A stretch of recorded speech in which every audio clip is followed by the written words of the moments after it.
अरे यार समझ में नहीं आ रहा कौन सी स्क्रिप्ट बनाऊं कि मूवी चले, लेकिन एक आइडिया है मेरे पास। अन्ना के पास चलते हैं। हेलो अन्ना, क्या हो गया? अन्ना पिक्चर चल नहीं रही, कुछ बढ़िया सी स्क्रिप्ट दे दो ना जिससे कि मूवी चल पड़े। अच्छा ऐसी बात है क्या? हे पिंटू, इसको फटाफट अपनी एक ओरिजिनल मूवी के Hindi right they they. Thank you Anna. Picture तो चल जाएगी, और अगर रही गानों की बात तो सीधे बैंगलोर से टिकट कटा पंजाब का। पंजाबी आर्टिस्ट को गाने को उठाना और उसमें थोड़ा सा हिंदी तड़का दे देना जिससे कि जनता झूमे। और हाँ, पिक्चर के अंदर नौरा को ले लेना। वो क्या है ना, तुम लोगों को वैसे भी बिना बात के आइटम सॉन्ग डालने की आदत सी है पिक्चर के अंदर। $256 बिलियन की बॉलीवुड इंडस्ट्री का हाल कुछ ऐसा हो गया है कि ना तो उसके पास अपनी कोई ओरिजिनल स्क्रिप्ट है, ना अपने कुछ ओरिजिनल आइडियाज। बॉलीवुड स्क्रिप्ट के लिए या तो साउथ चला जाता है, वहाँ की कोई एक हिट मूवी उठा लेता है, नहीं तो हॉलीवुड तो है ही। और अगर कुछ नहीं समझ में आया तो बायोपिक और पेट्रियोटिक वाली मूवीज तो ही, क्योंकि जनता देशभक्ति वाली पिक्चरें देखकर बावली तो हो ही जानी है। मैं बात करूँ बॉलीवुड म्यूजिक इंडस्ट्रीज का, तो उसका भी हाल कुछ अच्छा नहीं है, क्योंकि एक जमाना था जब अलका याग्निक, कुमार सानू, सोनू निगम, शान, लता मंगेशकर जी या रहमान जैसे ओरिजिनल सिंगर्स अपने गाने देकर म्यूजिक से मूवी के अंदर जान डाल दिया करते थे। लेकिन आज तो सिर्फ सिंगर्स रह गए टोनी और नेहा, जो कि सिर्फ एक ही सब्जेक्ट को उठाकर पूरा गाना बना दिया करते हैं, जैसे धीमे धीमे, कुड़ी तू चॉकलेट अलग, और जनता इस पे भी वाइब करने लगती है। बचपन में पापा मेरे को बोला करते थे कि तुम्हारे जमाने के गाने कोई गाने हैं क्या?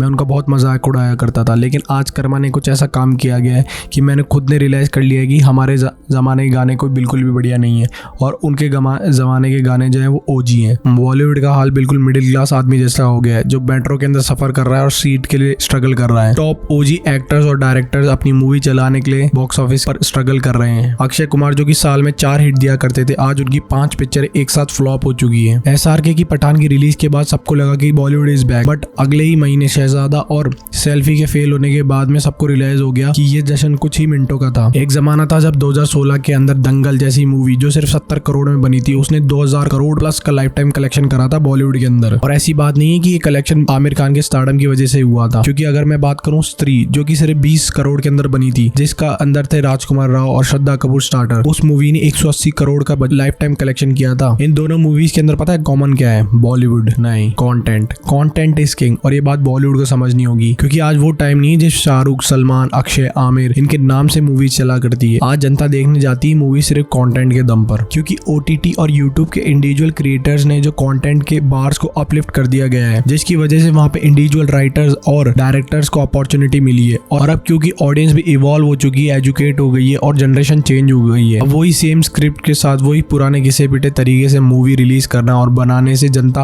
अट्रैक्ट नहीं हो रही है सिनेमा हॉल्स की तरफ। बॉलीवुड में अच्छी स्क्रिप्ट की कमी बहुत टाइम से चली आ रही है, ये बात आज की नहीं है। ये बहुत सारे पुराने गड्ढे खोदने के बाद मुझे पता चला कुछ ऐसा जो तुम्हें सुनना चाहिए। वो क्लासिक से कॉपी कैट हो चुका है, लेकिन वो कहते हैं ना, नकल करने के लिए भी अक्ल चाहिए। तुमको मेरी बात समझने के लिए 50 साल पीछे जाना पड़ेगा। उस दौर में जब दीवार, मर्द, शोले, मुगले आजम जैसी पिक्चरें बना करती थी बॉलीवुड के अंदर, और थिएटर के बाहर भीड़ लगा करती थी बहुत सारे दिनों तक, लोग पागल हो जाया करते थे जैसे ही मूवीज रिलीज होती थी उस टाइम के अंदर। और अगर मैं हमारे बचपन की भी बात करूं, जब DDLJ, स्वदेश, वीर ज़ारा, ये जिंदगी ना मिलेगी दोबारा, भाग मिल्खा भाग, बैंग बैंग, टाइगर जिंदा है सुल्तान, हाउसफुल, फिर हेरा फेरी, खट्टा मीठा जैसी पिक्चरें बना करती थी बॉलीवुड के अंदर। पता नहीं कुछ सही क्यों नहीं है, बॉलीवुड आजकल ऐसी मूवीज बनाता क्यों नहीं है। और तो और मैं तुमको आज ऐसी बात बताने वाला हूँ जिसको सुनने के बाद तुम्हारे पैरों तले जमीन खिसक जाएगी, इसलिए पकड़ लो कोई खंबा। पकड़ लिया? हाँ, तो हमारी फेवरेट हेरा फेरी जो है वो एक रीमेक है। हाँ, मैं सही कह रहा हूँ। और ये बात सच है कि बॉलीवुड में अच्छी स्क्रिप्ट की कमी की वजह से बॉलीवुड को डुबा दिया, और मेरे अरमानों को भी। हमारी बहुत सारी फेवरेट और ऑल टाइम ब्लॉकबस्टर मूवी जो है वो या तो साउथ की रीमेक है या फिर हॉलीवुड से अडेप्टेड हिंदी वर्जन है। यहाँ तक कि हमारे सबके फेवरेट सुपरस्टार सलमान खान का करियर भी रिवाइव हुआ है पूरी रीमेक्स के ऊपर। तेरे नाम जो कि सल्लू भाई की मूवी थी, जिसने उनके करियर को रिवाइव किया गया था, वो भी खुद एक तमिल मूवी सेतु की रीमेक है। और यहाँ तक कि सलमान खान की जो मूवीज है, जैसे कि वांटेड हो गई, रेडी हो गई और प्रेम रंजन पायो, ये सारी की सारी मूवीज भी कॉपी है, ये सारी की सारी मूवीज भी रीमेक। और अगर मैं अक्षय कुमार सर की रीमेक्स की लिस्ट बताने लगा तो बेहोश हो जाओगे। सुनो, हॉलीडे, भागम भाग, हे बेबी, लक्ष्मी बॉम्ब, दे दनादन, भूल भुलैया, वेलकम बैक, गब्बर, हेरा फेरी, फिर हेरा फेरी, टा मीठा गरम मसाला,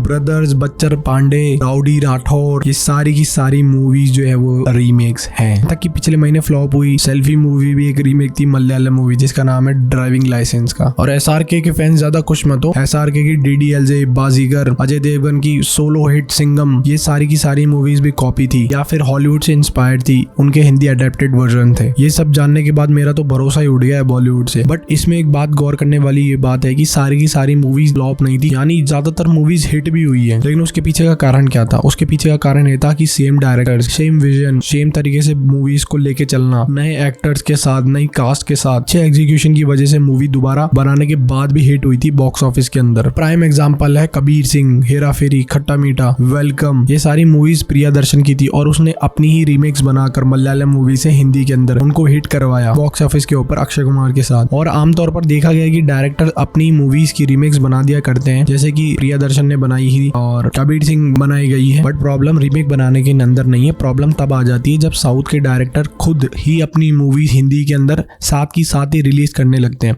जैसे कि RR हो गई, पुष्पा हो गई, KGF हो गई। उन्होंने हिंदी ऑडियंस को समझा, उसके पोटेंशियल को समझा, उसके बाद वो खुद ही अपनी चरों को रिलीज करने लगे। तो उसके बाद बॉलीवुड के पास कोई ऑप्शन ही नहीं रहा, क्योंकि साउथ की ओरिजिनल स्क्रिप्ट के साथ वहां के खुद के डायरेक्टर्स ही अपनी मूवीज को हिंदी के अंदर रिलीज करने लगे। इसका प्राइम एग्जांपल है अल्लू अर्जुन की मूवी अल्ला वेंकटपुरमुल्लम। उसका रीमेक थी शहजादा, जो पिछले महीने आई और फ्लॉप हो गई। शहजादा के मेकर्स ने अल्लू अर्जुन को ये बोला था कि आप अपनी मूवीज को, अपनी मूवी की हिंदी रिलीज को रोक के रखिए, जिससे कि शहजादा रिलीज हो और उसकी वजह से उस पर असर न हो। बट इसके बावजूद भी बहुत सारे ऑडियंस ने पहले से ही अल्लू अर्जुन की ओरिजिनल मूवी देखी थी, इसमें मैं भी था, और उसकी वजह से शहजादा अच्छी कास्ट होने के बाद में भी, विदाउट नेपोटिज्म वाली स्क्रिप्ट होने के बाद में भी बॉक्स ऑफिस पर एकदम फ्लॉप हो गई। और अगर मैं अपकमिंग रीमेक्स की बात करूं, 30 तारीख को रिलीज होने वाली है अजय देवगन स्टार्टर बोला, और अक्षय कुमार की भी 2 रीमेक्स पर काम कर रहे हैं, जिसमें से सोरारी पोट्रू की रीमेक्स उड़ान आने वाली है। अब इसका क्या सॉल्यूशन? देखो सॉल्यूशन कुछ भी नहीं है, बॉलीवुड को ये बात समझनी होगी। अब इसका सॉल्यूशन क्या है? देखो इसका सॉल्यूशन कुछ भी नहीं है, बॉलीवुड को ये बात समझनी होगी कि विजनरी डायरेक्टर्स और न्यू आइडियाज की जरूरत है बहुत ज्यादा, जिससे कि ऑडियंस को ग्रैब कर पाए बॉक्स ऑफिस के अंदर। उनको सीखना पड़ेगा, उनको मौका देना पड़ेगा नए नए डायरेक्टर्स को, और उनको ये देखना पड़ेगा कि स्त्री, और उनको ये सीखना पड़ेगा कि स्त्री, बरेली की बर्फी, ड्रीम गर्ल जैसी छोटे बजट की विदाउट सुपरस्टार वाली मूवीज ने भी कैसे बॉक्स ऑफिस पर कमाल करके दिखाया। इनके पीछे एक कारण था कंटेंट का। कंटेंट बहुत बढ़िया था, इसलिए मूवीज हिट हुई, जबकि कोई मेगा स्टार नहीं था किसी भी मूवी के अंदर। क्योंकि ऑडियंस जो एजुकेट हो गई है, यूट्यूब के क्रिएटर्स ने और OTT प्लेटफॉर्म से इतना अच्छा ओरिजिनल कंटेंट डिलीवर किया ऑडियंस को 2-3 साल के अंदर, कि ऑडियंस जो है वो अब किसी भी एरी गैरी नत्थु गैरी मूवी को देखने के लिए जाती नहीं है सिनेमा हॉल के अंदर। अगर उनको सच में, क्योंकि जनता सेम कॉन्सेप्ट वाली मूवी देखने के लिए तो सिनेमा हॉल के अंदर अब जाएगी नहीं। और इसमें समझने वाली बात ये भी है कि बॉलीवुड के पास ना तो आर्टिस्ट की कमी है, ना डायरेक्टर्स की, ना रिसोर्सेज की, बस कमी है उन चीजों को इस्तेमाल करने की। क्योंकि कहते हैं ना कि आपके पास क्या है उससे मैटर नहीं करता, आपके पास जो भी है आपको उसको इस्तेमाल करना भी आना चाहिए। तो बॉलीवुड को ये बात समझनी होगी कि उनको अब नए डायरेक्टर्स को, राइटर्स को, एक्टर्स को अपॉर्चुनिटी देनी पड़ेगी और लीक से थोड़ा हट के काम करना पड़ेगा, जिसकी वजह से बॉलीवुड जो रिवाइव कर पाए, उसकी नाव भी किनारे लग पाए। क्योंकि इनडायरेक्टली, डायरेक्टली बहुत सारे लोग जो हैं वो एम्प्लॉयमेंट के लिए बॉलीवुड और सिनेमा इंडस्ट्री से कनेक्टेड है। अदर मे बी वो एक्टर्स हो, डायरेक्टर्स हो, स्टंटमैन हो, डबिंग आर्टिस्ट हो, VFX आर्टिस्ट हो, एडिटिंग वाले हो, राइटर्स हो, कैमरामैन हो, लाइटमैन हो, और भी बहुत सारे लोग जो डिपेंडेंट है इंडस्ट्री के अंदर। तो इंडस्ट्री को रिवाइव होना बहुत ज्यादा जरूरी है, और हमारा सिनेमा ग्रो हो उसकी वजह से, उसके लिए भी बहुत ज्यादा जरूरी है। बॉलीवुड को मूवीज बनानी पड़ेगी जो ऑडियंस को पसंद आए, उनको ट्रिगर करें, ना कि ऐसी मूवीज जो उनके सेंटिमेंट्स को हर्ट करे और जिससे कि बॉयकॉट ट्रेंड चले ट्विटर के ऊपर, जिससे कि अच्छी मूवीज भी लपेटे में आ जाए। और साथ ही जनता को भी ये बात समझनी पड़ेगी कि हर मूवी के लिए बॉयकॉट ट्रेंड चलाने की वजह से ट्रेंड का जो है वो इंपॉर्टेंस भी खत्म होती जा रही है। तो ये जनता को भी बात समझनी पड़ेगी कि आप अच्छे राइटर्स को, डायरेक्टर्स को, एक्टर्स को सपोर्ट करें, जिससे कि उनकी मूवीज चले। और बॉलीवुड को